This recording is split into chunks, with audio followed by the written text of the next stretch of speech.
नमो तस्स भगवतो अरहतो सम्मा सम्बुद्धस्स नमो तस्स भगवतो अरहतो सम्मा सम्बुद्धस्स नमो तस्स भगवतो अरहतो सम्मा सम्बुद्धस्स बुद्धं शरणं गच्छामि धम्मं शरणं गच्छामि संघं शरणं गच्छामि द्वितीयंपि बुद्धं शरणं गच्छामि द्वितीयंपि धम्मं शरणं गच्छामि द्वितीयंपि संघं शरणं गच्छामि तृतीयंपि बुद्धं शरणं गच्छामि तृतीयंपि धम्मं शरणं गच्छामि तृतीयंपि संघं शरणं गच्छामि पाणातिपाता वेरमणि सिक्खापदं समाधियामि अदिन्नदाना वेरमणि सिक्खापदं समाधियामि कामेषु मिच्छाचारा वेरमणि सिक्खापदं समाधियामि मुसावादा वेरमणि सिक्खापदं समाधियामि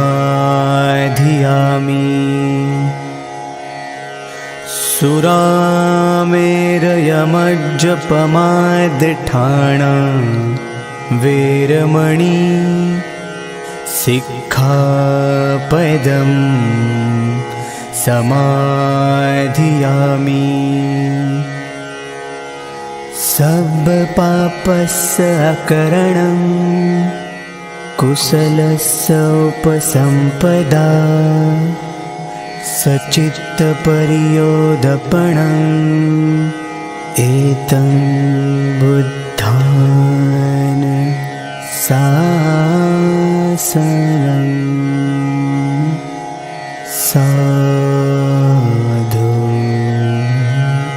साधु साधु।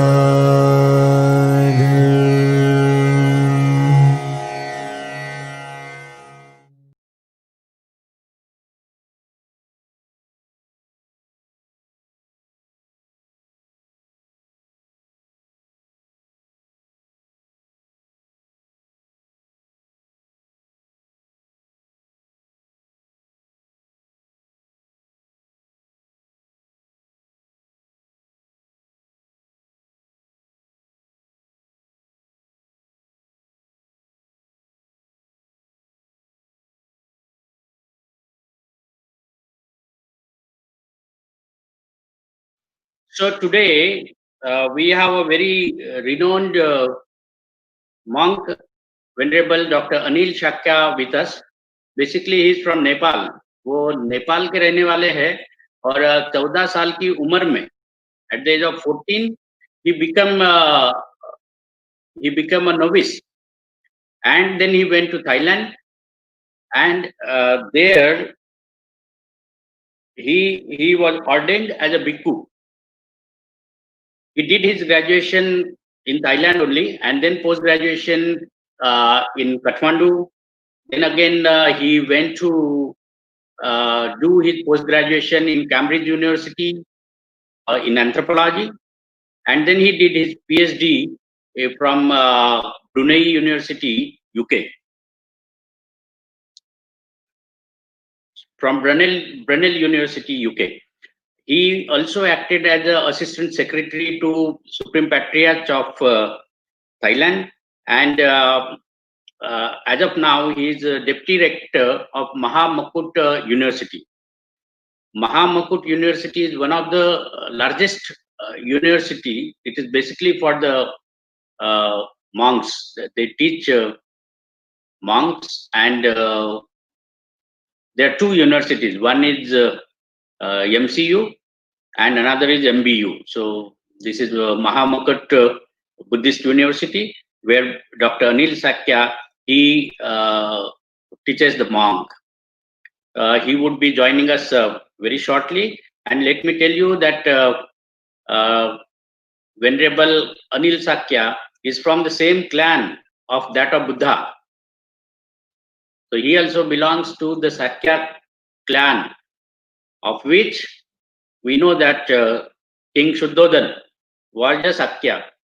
So he also, Dr. Anil Sakya, Venerable Anil Sakya, belongs to that clan. So we are very fortunate to have with us Venerable Dr. Anil Sakya. I would request you to seriously listen to his talk. He is extremely good. He has traveled quite a lot abroad. He goes to many seminars and delivers very forthright, opinions. And you can actually ask him some questions if you're in mind. Actually, we have received some of the questions which we have shared with him. He would be answering some of them, and maybe during, if we get some time, maybe we can answer. We can actually ask him some more questions. So, may I now request to take Venerable online, please? And after I finish his introduction, I would request to take me off the screen.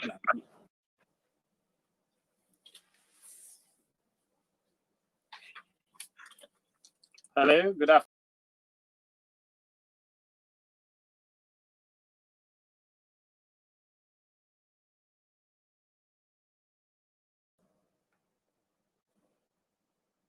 Good afternoon on this very special occasion of the Buddha's birth, enlightenment, and passing away of the Buddha. Internationally, it is known as Vesak Day. However, in South Asian context, we always known it as a Buddha Jayanti. Of course, when we think about the Buddha Jayanti or the Vesak Day, generally for someone who is a Buddhist might think that it is a Buddhist celebration. Of course, it is a Buddhist celebration because after all, it is a day when the founder of Buddhism was born, was enlightened, and passed away. However, our Buddha is in a very special position, I guess, as the birth of the Buddha, the Vesak Day or the Buddha Jayanti is not only celebrated among Buddhists alone.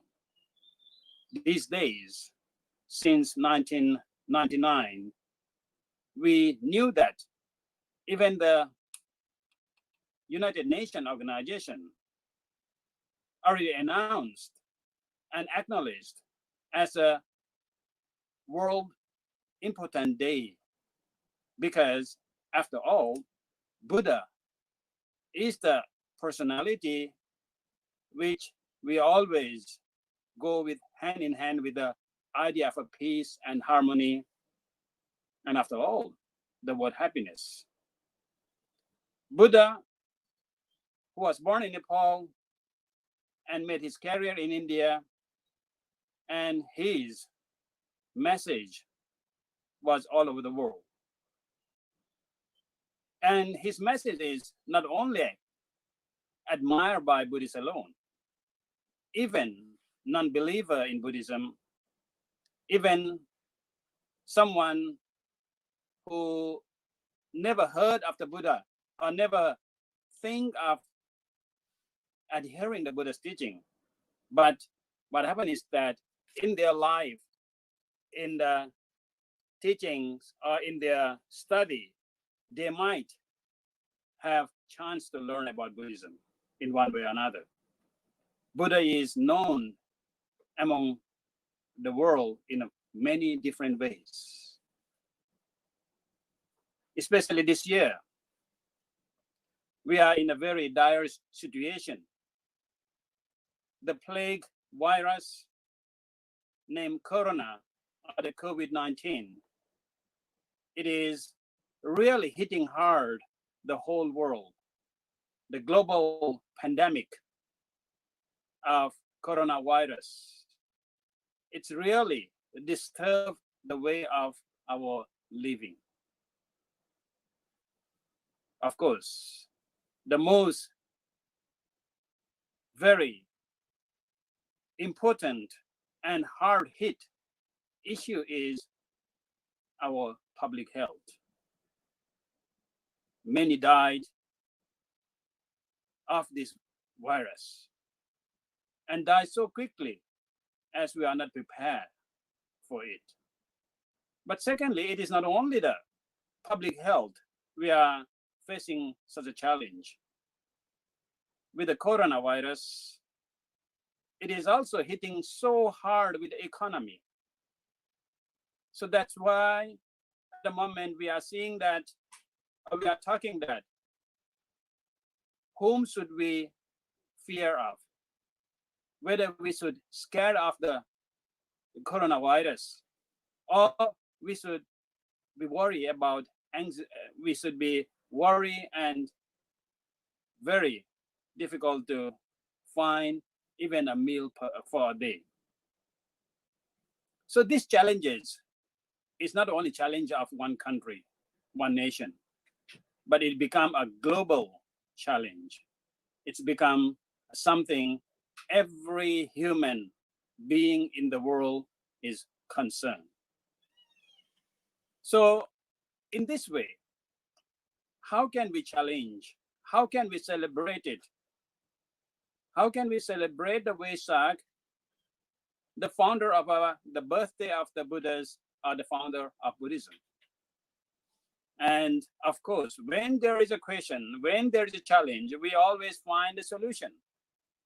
I guess this is a nature of human.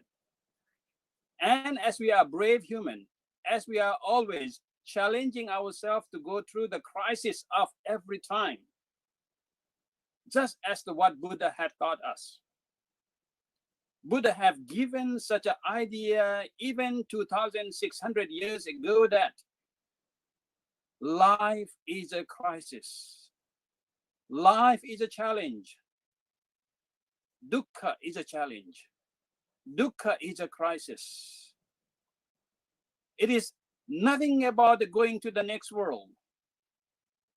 It is nothing that we are expecting what we do this life and then go to receive it at the next life. The whole idea of a Buddha Dhamma, the whole idea of what we call Buddhism is all about challenging day-to-day life. Because we are amidst of the crisis. We are challenged by all kinds of challenges. Forget about Corona. Corona is only one pandemic which we are facing at the moment. But if you go back and look at the history, it is clearly seen that even time of the Buddha, it was in India when plague was a big problem. So that's why in the text we can hear the Ratana Sutta, the discourse on the jewels, which was chanted in order to calm the outcome of the pandemic at the time. It was a kind of pandemic created by similar virus, I guess, because it was said in the first stanza of the Ratana Sutta itself that Yanida Bhutani Samagatani Bhummani wa Yani wa Antalike. What does it really mean? Yanida Bhutani. Of course, when we hear the word Bhutani, we think it is something about this supernatural. It is something about the ghost. It is something about the Bhut. But if we know the language, either be in Sanskrit, either be in a Pali, the Bhuta simply means that a being. Being which include the visible being and invisible being. I guess with the case of corona is some kind of being which categorized under invisible being. We have to use a microscope to be able to see that. With our naked eyes, of course, we don't see the virus, and that's why it's make us so scary. So what is the advice we can get from the Buddha then? What is the advice we can draw from the Ratana Sutta then? For someone who believe in the power of Ratana Sutta, they may go for lengthy chanting and then hoping that the power of that chanting will heal us. Maybe it could. But if we understand the essence of the sutta itself, then we'll understand that it is not as we think. When we chant the sutta, if we scrutinize the essence of the sutta itself, it is clearly said that the first of all, we have to understand the nature of the virus itself. We have to understand the nature of Bhutani, how it works. For example, we know that how COVID-19 works with human, how it spread. So if we know how it works, then we were able to prevent the impact from the virus itself. In that stance, Buddha says that we have to treat with it as a loving kindness. Not to treat it as a friend, but as a virus, which we don't know how it came, but it is having a greater impact upon us. But if you understand the nature of it, I guess we can live side by side. There are so many bacteria. There are so many viruses in this world, and we are living with that. But when we understand the nature of it, we can live it peacefully. And that is what we are searching for. How are we going to live peacefully with such a virus? In order to do that, Buddha gave simple solution that if something happened in this case, in this scale of pandemic, which even keep us apart from celebrating the International Vesak, celebrating such an important day for among us. Originally, we were planning to come and see you in India, but the coronavirus keep us apart. But I think with this kind of communication using the technology, I would say that we are victorious over Corona. Although Corona trying to keep us apart, but we have all the tools and mechanism and way that we can still be together. So when we think about the word alone, which is a very important vocabulary in the global pandemic at the moment, because the main problem with the global pandemic of Corona is that we have to be aware that we keep social distancing. Unfortunately, as a human, we become so used to intermingle. We become so used to be socially engaged. And we thought that that is our life. But if we really look at it, when we were born, do we born in a group? I guess not. When we were born, we born alone. And when we were born, are we happy? Again, I guess we are not.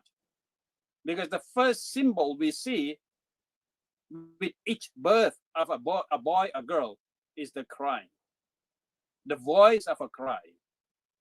If we are happy, I guess that we should be born with a big smile. But we are never. I have never seen and I have never heard any case that we born with a big smile on our face. But every human being, when they're born, they cry. That is already telling us the truth of what human all about. Since the day we walk out from the mother's womb, it is already crisis. When we are in the mother's womb, I guess that we are protected by our mother. But as soon as we are walking out of our womb, all the security is gone. And everyone's life have to fight for themselves. So this is the great lesson Buddha taught us. So that's why Buddha says that the birth is suffering. The birth is suffering. To run a life is suffering. So basically what we're all about is this crisis. So therefore, in a way, when we are in such a crisis, the most importantly, we have to think through and then try to get over such a problem. So I would like to bring back such a message, what we can get from the Buddha's teaching. In one of the Buddha's teaching, Buddha says that in order to come over any crisis, in order to come over any problem, whether it is a big or small, we have to develop our mindset in 4 different stages. The first stage of our mind set we have to develop is that Patisankhana bala. What does it mean? Patisankhana bala basically means that it is a power of computations. We need to develop such a power that we see things thoroughly in our life, in our daily life. We are taken away with all the power of so many things. And especially, we are always taken aback by the power of greed, the power of aversion, the power of delusion. Not only that, we always think that we are great. We know a lot. We are smarter. I know, I got such and such a degree. But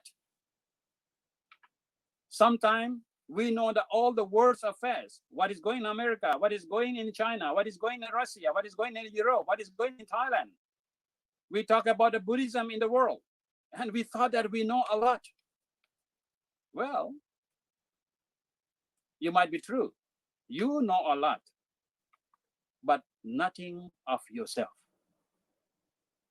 Because The whole idea of learning so many subjects, so many topics, is just to know yourself. Because you, as a human, is so intricate that it is difficult to understand yourself. So that is why Buddha's wisdom is, how do we know yourself? Or how do I know myself? As Mr. Hashnip has said that in my life, I was a novice at the age of 14. And throughout my life, I was able to achieve with what I call the most people's dream of having a PhD from the prestigious university. Of course, I got it. But what makes me a human? What makes me a simple monk as I am now? Is that with a degree? With that is the knowledge I get again from the university? Or is that something I relate? Who am I with you guys who is in India at the moment? It is not a degree. It is a care and love and compassion we are sharing in this very critical moment. And this is how we are celebrating a Buddha Jayanti. Because after all, Buddha Jayanti is all about celebrating yourself, celebrating who you are, knowing who you are. If you know who you are, then you are eligible to celebrate. Because there is no such thing as you or I, after all. So any problem, any crisis, when it hit like this, so Buddha asks us to bring all the power among us and compute it and think through it. Look at it as one of the challenges we have to go through. Of course, that is not only the doctrine, it is not only theory. At the moment we are facing such a problem, how we are going through this pandemic. So you have to think wide. You just can't think in a one dimension. We have to think in a multi-dimension, what is called a prajna or the panya in the Pali. Because the word prajna or in panya in the Pali basically means that knowledge from the multi-dimensional knowledge. We need to develop that skill at the moment. Once we are able to develop that skill and able to see through things, especially at the moment, the coronavirus, then immediately we will have an energy to fight with that, to get over that problem, to get over that crisis. So that's why the power of development, bhavana bala, is another state we have to develop in our mindset. Because when we realize that the dukkha is a problem, first of all, we have to identify it is a problem. Once we see that is a problem, then we will find a solution. Or we will find the cause of the problem first. Once we find the cause of the problem, then we will have to find a solution. The bhavana bala. So you need to have that power. But however, in order to stop that problem, you have an ability of computing, you have an ability of development, but both computation and development has to be make sure that it is anavacca bala, which means that it is not corrupted. It is pure. It doesn't give byproduct, wrong byproduct. Imagine a lot of development projects these days. When we think that we want to develop something, but end up destroying a lot of other things. And that is what we call development. So that's why some scholar even said that the foundation of the development is a destruction. So whether you think that this development is good or not, for sure, you have to destroy something in order to have a new one. So therefore, you have to make sure that the power, what you have to develop at the moment in order to develop some things, that your mind has to be not corrupt. When you talk about the corruptions, it has become a big, big problem, not only in India, but all over the world. Because when we think of corruptions, the corrupt basically means that when you do, when you think, when you speak, you always see you before others. That is a word corrupt, and actually very meaning. So whether you see yourself before others is something very scary, because you are not seeing yourself in relevant to others. Buddha says that who you are who you are is totally dependent on someone else or something else. That is a whole teaching of Pratitya Samuppada, dependent origination. So therefore, in order to solve this problem, we have to have what we call is the power of computation, Patisankhana Bala, then Bhavana Bala, when we have to have this dedication and develop to come over that crisis or that problem. And the way we have to go through is that by our mind is a very pure mind, is not corrupted. But last and not least, is something we have to always think that why are we doing all those things? So you need to have a fourth power. What is that fourth power? Fourth power is Sangha Bala, which basically means that the power of helping others, the power of compassion. Compassion becomes a key message here. Imagine, what is compassion all about? In most of the secular world, if you are going for something what we call success, you are always taught that you have to build up what it calls passion towards that. Of course, if you want to pass your exam, you have to be passionate with that. If you want to success in your business, you have to be passionate on that. If you want to win over someone's heart, you have to be passionate with that boy or that girl. That is true. But that is only half true, because you are looking from your own side. You are looking as an egocentric idea. So that's why Buddha says that in some kind of a success, it is true that we need to have a passion. However, that passion has to be founded on the way we are living in society. So that's why we have to be passion. Our self-passion has to be always linked with the other people who are living together with us. So that's why it has to change, or it has to expand it, our self-passion to the common passion. And that is the word compassion all about. So it is another egocentric.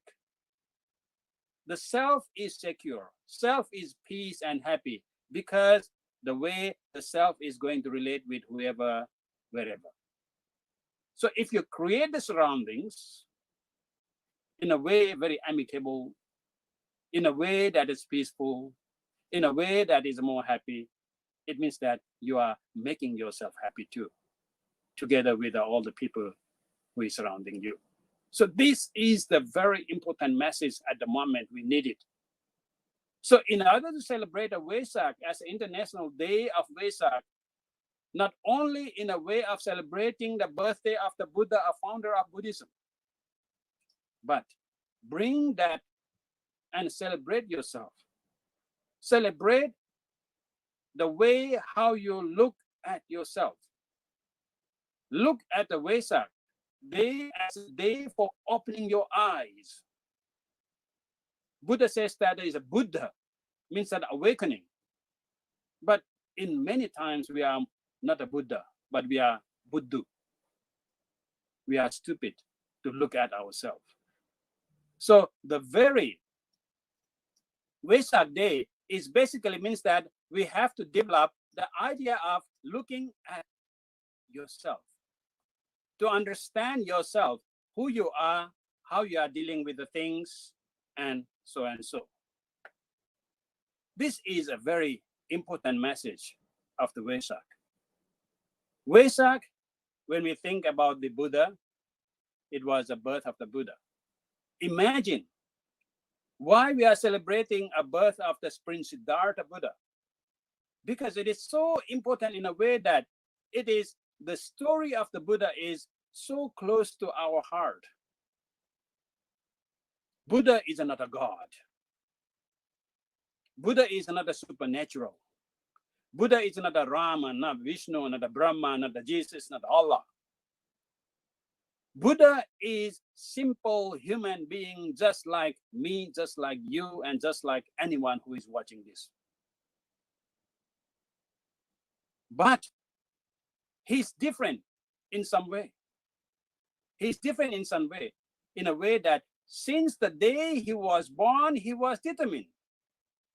Since the day he was born, he was perseverance. Since the day he was born, he wanted to improve himself from the whatever the status he is in. Of course, he was born as a prince, but he was not satisfied with status, because he was not satisfied with the something we always satisfy with actually. Because in our life, imagine, we earn a lot of money, and with the money, we go and build up our power. And suddenly, we stuck in this money and power, wealth and power. The wealth bring power, power bring wealth, and so and so. And suddenly, see, we stuck on this vicious circle, and we are never able to come out. We thought that being a rich is a good thing. We thought that being a prime minister, being a military, so and so, is a good thing. But Buddha says that it could be good, but it is not because of richness. It is not because of your position and power. The goodness is come from your heart. The goodness is coming from your behavior towards society. It is not a jat. It is not our varna, which makes you good or bad. It is our karma, which makes us good or bad. Then our karma is always has to be founded on compassion as well, because we are living with others. When we are living with others, if we are so selfish, how are we going to live with others? It will create more problem. So therefore, this is the message what we get from the birth of the Buddha. We all born equal. Everyone, when we are born, cried. I guess even the Prince Siddhartha, when he was born, he also cried just like us. But his cry, his voice of cry is more louder than us, because he have an aim in his life. He has a goal in his life. So therefore, with the incidents of the Buddha's birth, we have to think that who we are then. Our friend Prince Siddhartha, who was able to go through all these crises, and why can't we? Because when we're born, we are not different than the Prince Siddhartha. We are born out of womb of our mother, just as the Prince Siddhartha get out of the womb of Mahamaya, Queen Mahamaya. So therefore, the first idea of the birth is that all humans are equal, but we can be a better human through our perseverance. Imagine, that is a great message we have to think on this Vesak. So what is the aim of your life? What can you change? What can you do to change this world in a more peaceful way, in a more happier way? Not only yourself, but of course, if you are think of yourself irrelevant with others, that is the matter. Then, what about the Buddha's awakening? When he says that Buddhato, or when he became a Buddha, that is enlightenment, that is awakening. It is opening your eyes. It's opening of the eyes of the Buddha. Awakening, Buddha. And we are still sleeping, you see. Although our eyes are open, but we are always in sleep mood. We never knew that we are awake. We never knew that when you see things, you never see the things. Whatever you see through your eyes, you always see the way you want to see. You never see the way the object or the things which is.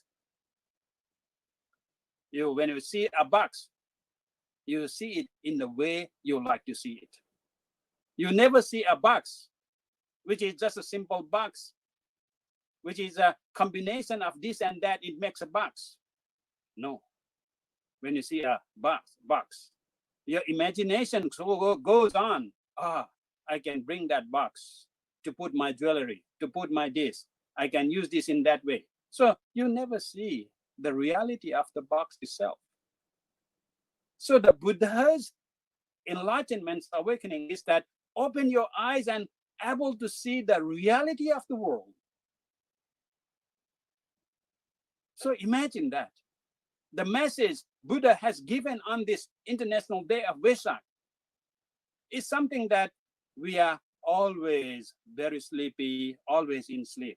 Buddha says that it is time to wake up. Put your alarm and wake up and see the truth.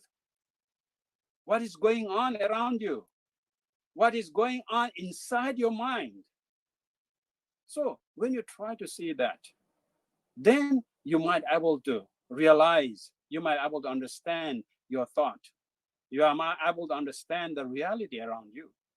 So that is something, a very important message in the Vesak. Of course, when after the Buddha's enlightenment, for 45 years, he went through state after state, village after village. For what? For the benefit of the many, for the happiness of the many, for understanding of others' suffering, with the understanding of others' suffering, with a compassion to the world. You see, when we think of the Buddha, he was not never selfish. For some people, they thought that Buddha is sometimes in a selfish mood. For example, one of the questions is that we read in the life of the Buddha that after the enlightenment of the Buddha, Buddha was reluctant to teach.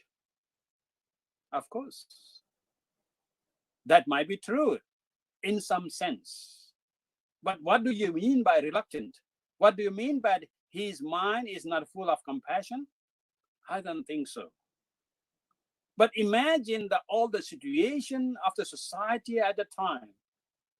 What he thought was totally against the grain of the world view or the view of the time at the time, especially with the Brahmanism, especially with the Jainism.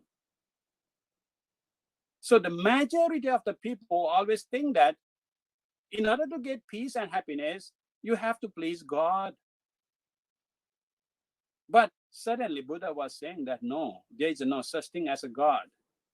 The Godness is within yourself. You can improve yourself to be God here and now, not in the heaven somewhere we are not seeing. If you behave like a God, you are God. It is not only human, but you can be a God, a human God. Imagine in our life, we have seen many people who have this quality of godness. So Buddha says that is something what we need to develop. So open up your eyes and see that. So when he was he reluctant to teach that? No. What happened is that when he was just awakened, and he thought that, okay, my knowledge is so deep, my knowledge is so complicated compared to the general understanding. How am I going to convince those people and see the things as I see? So that makes Buddha a little bit a challenge. So that's why what we call reluctant. But however, in a few seconds, Buddha changed his mind that in fact, I might try, because there are so many categories and qualifications of the people. What we call is 4 lotuses. But actually, in the Tripitaka, it is only 3 lotuses. The 3 types of people are that some people are so smart enough just to hint, just to give small hint, they might able to understand very clearly, very quickly. Just like a lotus, we're just waiting for the sunshine. When the sun shines, immediately bloom. So there are such kind of people, which is easily understandable. How complicated is that? Doesn't matter. The second type of lotus or person is that we have to give a little bit of a care. Imagine the lotus is under the water. There's a lot of insecurity in that lotus. It could be fallen to be a meal for some kind of creatures. So we have to take care. We have to keep on teaching, guiding, but still can bloom at the end of the day. And some, of course, you need a lot of care, just like a lotus bud. It is very juicy. It is a very nice as a meal for some creatures. So that's why in order to wait and nurture it until it is ready to bloom, you might have pay more attention and perseverance. That's all. But every single human being is able to teach Purisa Dhamma Sarati. So therefore, Buddha was reluctant. Yes, in some way, he was thinking hard that how I'm going to teach. But as he realized the truth that there are so many kind of personality human, and he changed his mind and went forward to teach. So therefore, Buddha's enlightenment and the way he taught for 45 years is that he never think of himself, but he think of the world relating with him. Because imagine, when you think of whatever subject, whatever country, whatever issue we are thinking, first of all, we have to have I. And then when you are there, you make all those stories by yourself. So therefore, you have to relate yourself with others, which is totally different from the way the Indian society at the time. Because Indian society at the time was so hierarchical in a way that it is very difficult to think in this way. So that's the reluctance the Buddha was facing at the time. But he came over that problem by seeing the nature of a human as a one human. It is not only the intellectual quality we might have to develop.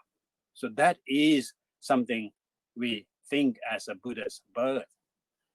So his birth is not only giving that opportunity that we can go through all the crises, we can achieve the way, the goal we are wanted. But at the same time, we have to think in a more maturity and able to see things as they really are. Not only that, for after 45 years, he passed away and become parinibbana in Kushinara. When he was parinibbana, of course, again, he taught us that appamadena sampadeta. What it really meant.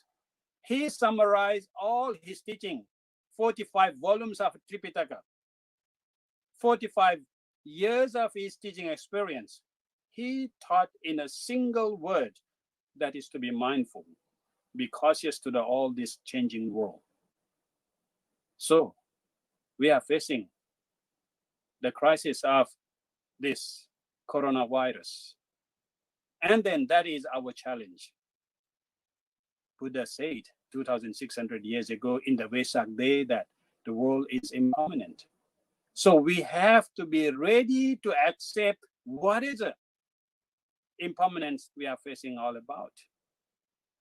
If we have this mindful, if we are ready to change, if we are ready to understand what we are challenging, what we are facing, then of course we might come with the wisdom how to come over that problem.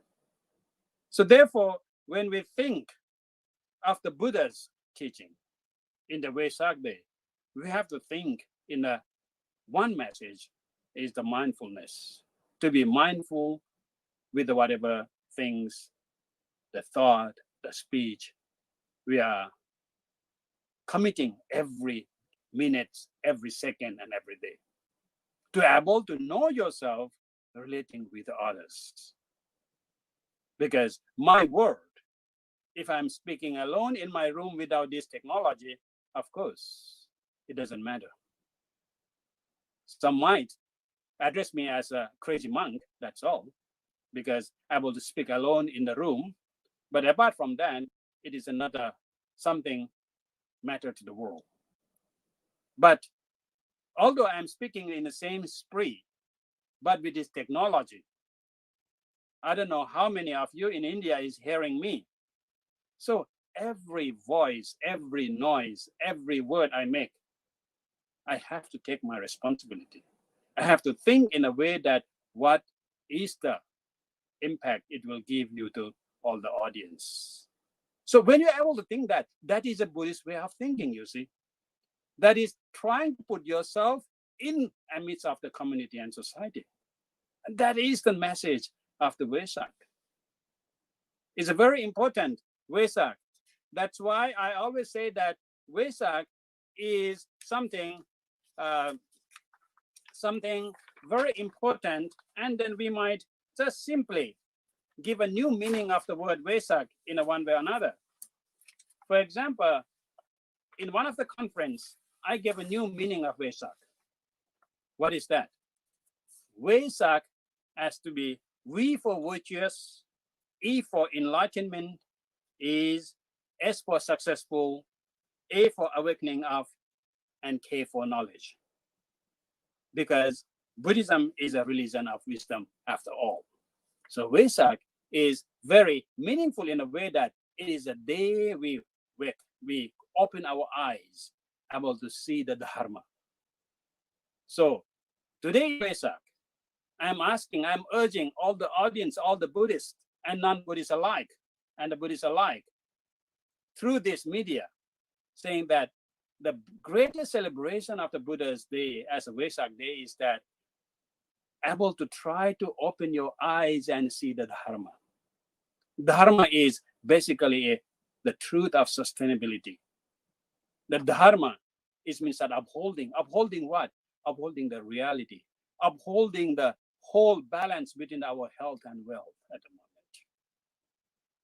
So if you can do that, we can call it a celebration.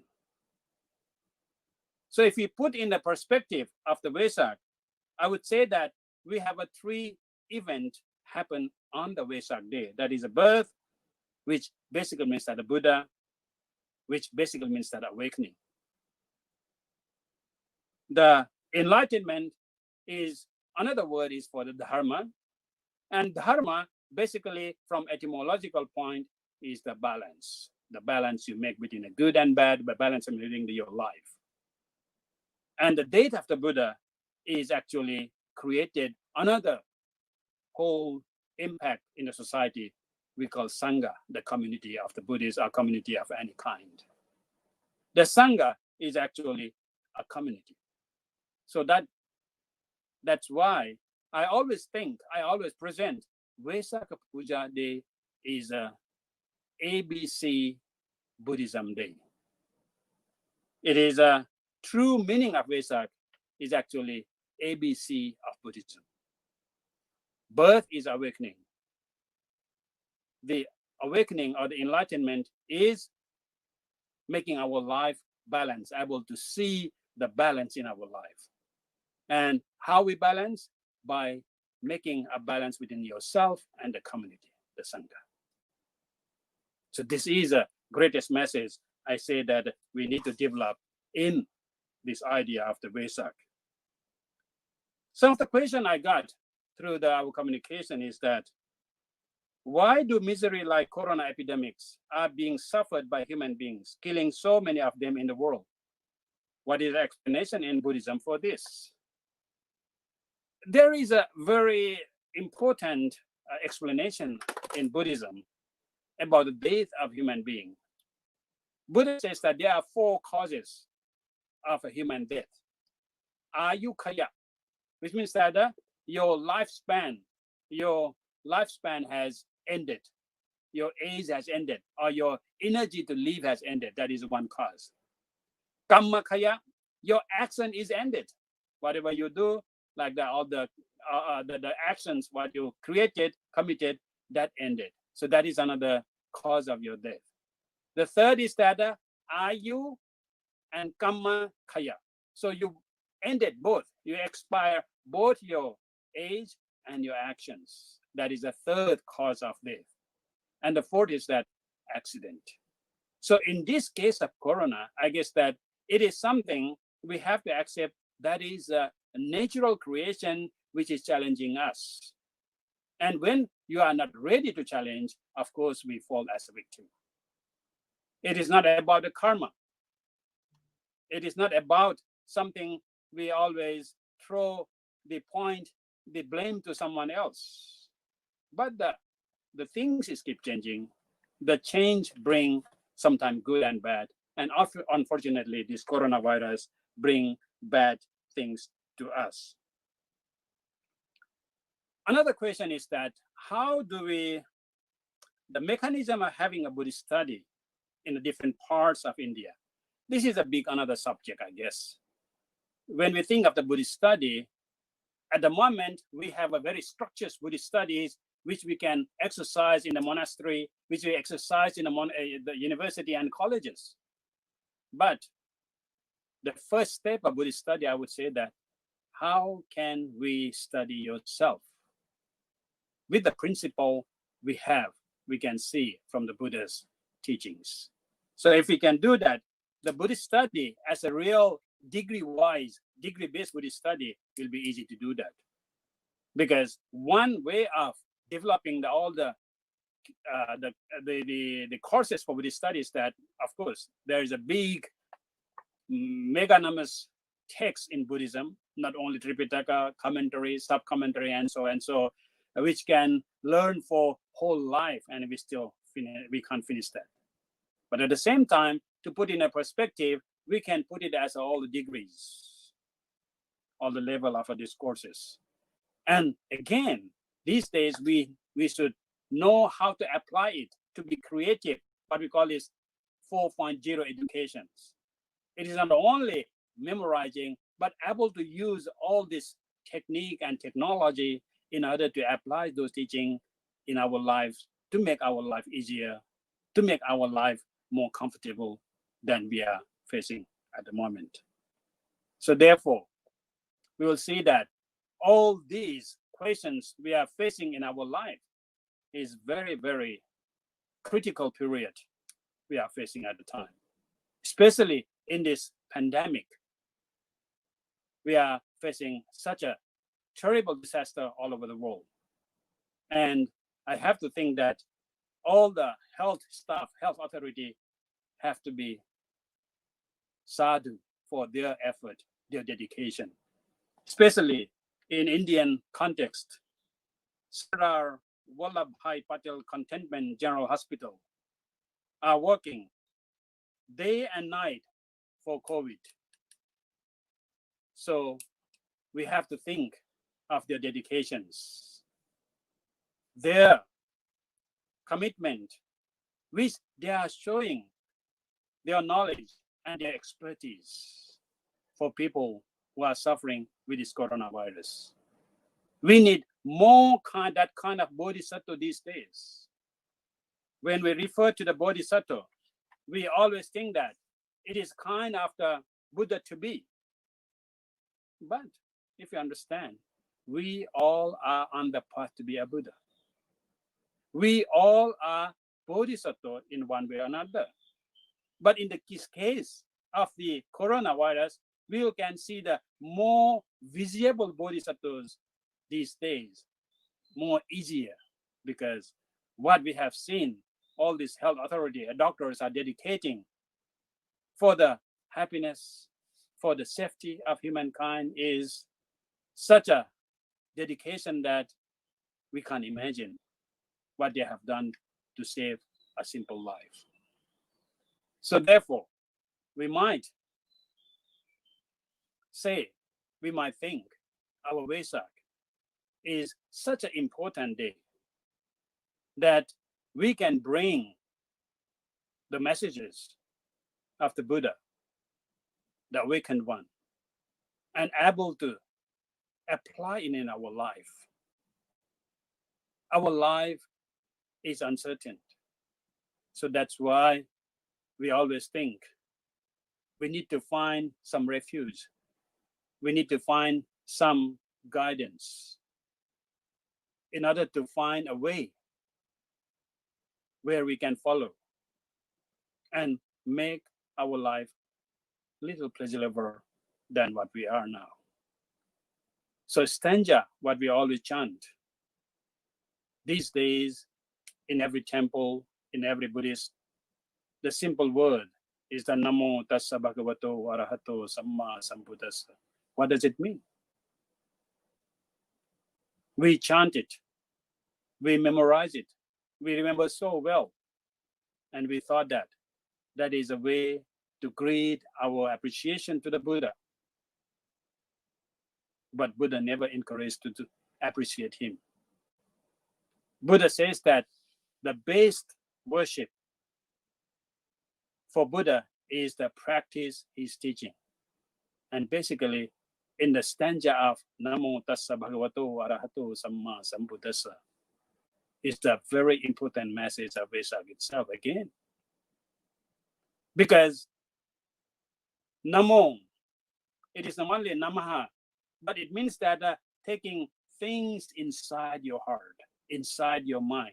That is what we call Namaha. Follow, that is a word from the mana, the think, the practice. Practice what? Bhagavato, the compassionate one. As I said earlier, compassion is basically a very important idea for us to live together in a society. So therefore, how do you live in society? You need to have a compassion. A compassion basically means that you are always relating yourself with others. Bhaga. Imagine in our word, in our cultures, we always said Bhagavan.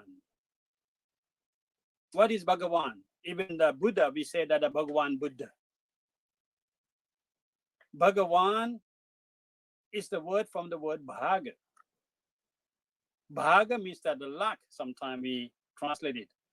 But to more simplifying the word Bhaga, Bhaga basically means that to make things or to see things as one of the others. So whose Bhaga? Whose part is that? We are somebody because of these other people. So we are partial of the bigger part. Everyone is a small partial only, or a small part only in a holistic approach. So once you're able to realize that, you become Bhagavan.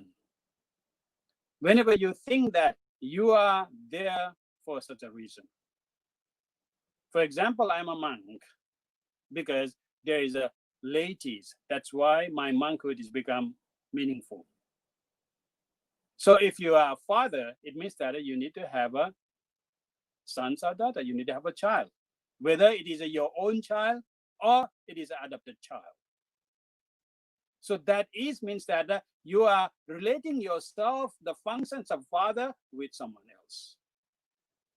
So therefore, the Buddha's idea is that this is the whole idea of a Bhagava or Bhagavan, is that you are always think in the ground of others. You are always seeing yourself related with the interaction you are creating within that subject, that topic. That is a Bhagavan. That is a Bhagava. Not egocentric and look at all others as the slave, all others as part of the accessories which make you most important person in that context. That is not a Bhagavan. Bhagavato basically means that we have to bring the idea and knowledge and able to see yourself in perspective of others. Then you can be a Bhagavato. You can be a Bhagavan. You can be a compassionate one. Your passion is always based on a common passion. That is the Bhagavato. What is Arahato? Arahato is another word we always hear from the Buddhist monks, and we always hear or read in the Buddhist text. It's called Arahantha. Arahantha or Arahato basically means that how do you relate yourself as a Bhagava? Once you relate that you are a smaller part of a bigger things, a bigger world, then you have to act accordingly.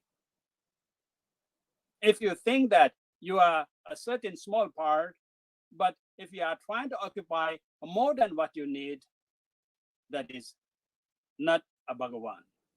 So therefore, in order to make yourself a true Bhagavan, a Bhagavato, you have to act accordingly.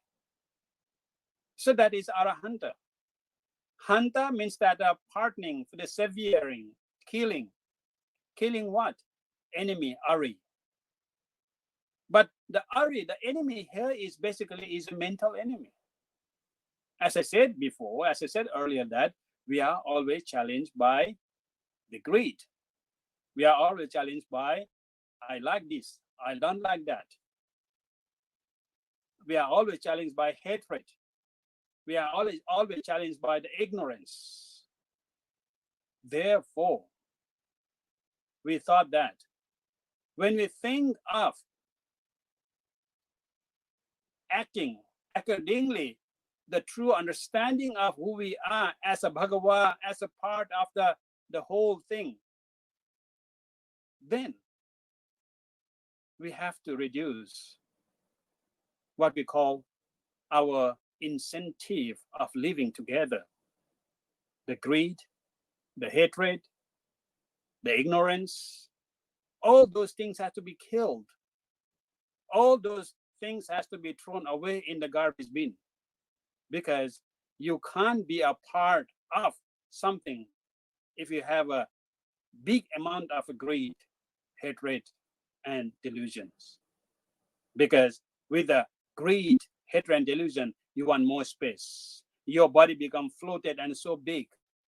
You need this and that more than anyone else. You will have hundreds and thousands of reasons to support that why you need this. But immediately, once you see yourself in perspective of others, all your requirement, all the understanding as who you are immediately changes perspective.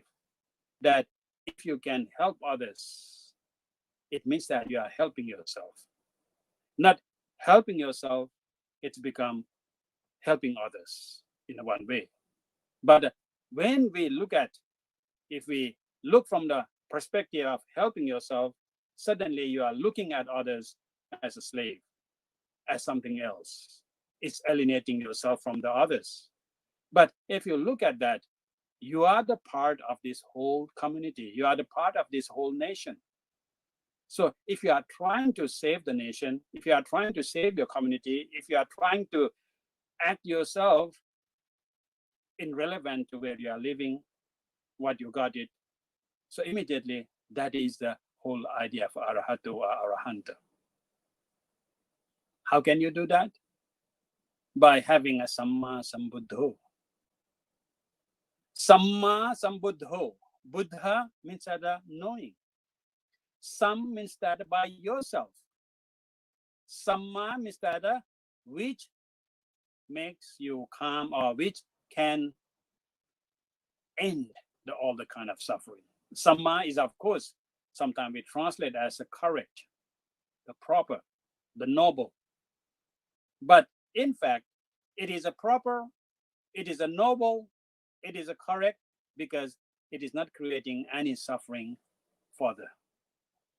So therefore, we have to realize, we have to understand, it is kind of a cognitive process we have to develop in order to realize the reality of the world, reality of yourself, when you are comparing with others in the society. That is simple meaning of Namo Tassa Bhagavato Arahato Samma Sambuddhassa. So whenever we chant Namo Tassa Bhagavato Arahato Samma Sambuddhassa, just don't take it as a sacred mantra, but take it as something very essential guidance to guide your behavior, to guide your thought, to guide your life. Whatever you do, whatever you speak, whatever you think, always think in the line that you are part of the society. You are a small factor of this whole world. And then act accordingly, think accordingly. Immediately, you can change this world. Immediately, you can transform this world to a heaven. Because everyone will be happy around you. Because the way you think is always not biased, not a greed, not a hatred, but it's always amicable. It is always peace dedicated. It is always happy dedicated. It's always prosperous dedicated. So this is the essence of the Buddha's message all about. So how can we use those teachings in our daily life? We say that Buddhang saranang gacchami, Dhammang saranang gacchami, Sanghang saranang gacchami. Of course, when we chant that, it sometimes gives us such a peace feeling. It calms our mind with this mantra, it is chanting. But is that all? Of course not. When we say Buddhang saranang gacchami, basically we are dedicating, we are emphasizing, we are teaching ourselves that we should take wisdom as our guideline of our path of living. Buddha means awakening. It is a symbolize of the prajna. It's a symbolize of wisdom. So that's why whenever we do all the kind of chanting and rituals, we light the candles. Why we light the candles? It is not for the warmth we light. It is not to expel the darkness, but symbolically, it is true. Symbolically, when the candle is lit, it expels the darkness. Through that symbolism, we are teaching ourselves that with the prajna, with the panya, with the wisdom, we should be able to expel all the darkness we have in our mind, all the ignorance we got in our mind. Use the panya, use the prajna, use the wisdom to dispel it. That is a simple teaching. That is a simple teaching tool we can get very close to us. Buddhang saranang gacchami, Dhammang saranang gacchami, Dharmang saranang gacchami. Again, what is Dharma? Dharma is principle. Dharma is a truth. Dharma is a upholding. Dharma is a sustainability. Even these days, we are talking about a sustainable development. That is exactly what Dharma all about. So I take Dharma as a refuge. Basically means that you have to use the principle to guide your life in daily life. So that is a Dharma. Dhammang saranang gacchami. Then we have a Sanghang saranang gacchami. What is Sangha? Sangha is a community. Sangha means a group. Sangha means a society. Sangha means assembly. So in order to live in the society, what we need is that we have to understand our community. Once we are able to understand our community, once we are able to live in our society, that is basically means that a Sanghang Saranang Gacchami. So it is very simple. When you say that I take refuge in a Sangha, means that whatever society you are living in, you have to follow some kind of a social standard in able to make your life more comfortable. So that is a simple Buddhism. Buddhism talk about the wisdom, the knowledge. Buddhism talk about the principles which make you a perfect human being, and Buddhism talk about the society which you create a society and the society create you. Then we talk about the 5 precepts. Actually, it is wrong to call precept, to be honest. Sila basically means teaching. The sila basically means the normality, the reality, the satisfaction, its sufficiency. It's all about sila. Sila is another word, is a sila, which means that a stone, the heaviness, the stiffness, the firmness of your mind. So when we take a refuge and the 5 precepts, for example, Panatipata Veramani Sikha Padang Samadhiyami, basically means that you are going to accept Samadhiyami. Accept what? Sikha Padang. Accept to study, to learn. Padang, the lesson. Lesson of what? Veramani, avoiding. Avoiding what? Panatipata, cutting the life, the prana. So it is not saying that don't kill, as we generally understood. It means that you have to be cognized of the reality and a pro and con of killing or harming some other animals, some other creatures, some other lives. And once you know the reason behind that, you will avoid by itself. Similarly, Adinadana Veramani Sikha Padang Samadhiyami, you dedicate yourself to study the lesson of taking things, taking goods, which is not given to you. The third is Kamesu Michachara Veramani Sikha Padang Samadhiyami. In many cases, we translate that it is a sexual misconduct. But etymologically, it is hinting us to a more wider and a more sensible way. That is a sensual misconduct. Sensual misconduct means that you have to behave yourself, how you use your eyes, how you use your nose, how you use your ears, how you use your mouth, and how you use your body. So if you are using those senses in a way obstructing or in a way that you are destroying the human rights, you are not following the human rights, that is basically the third sila means. So as a normal human, you wouldn't go and destroy someone's right. You always respect someone's right. So it is not about Buddhism, you see. It is about a normal humanity. The fourth sila. I dedicate myself not to tell lie, to study the lesson of telling lie. Again, we are not saying that you shouldn't tell lie, because we know for sure many doctors tell lies. When they find the patient, if the patient is in some critical situations, many doctors may tell you a lie, because if you tell the truth, you might die sooner than you expected. So you have to tell lie in that sense. In English, we call white lies. But it's not about telling lies, but about intention of hiding something which is the truth. So that, again, you have to learn yourself, the pro and con of that. Sura meraya majapamadatana, we always think of alcohol and a drug and so, abusing after all the drugs and drinks. but actually doesn't matter. It is a drug or drinks.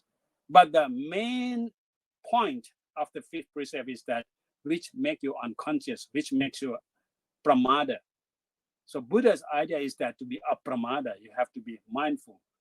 And all those substances make you mindless.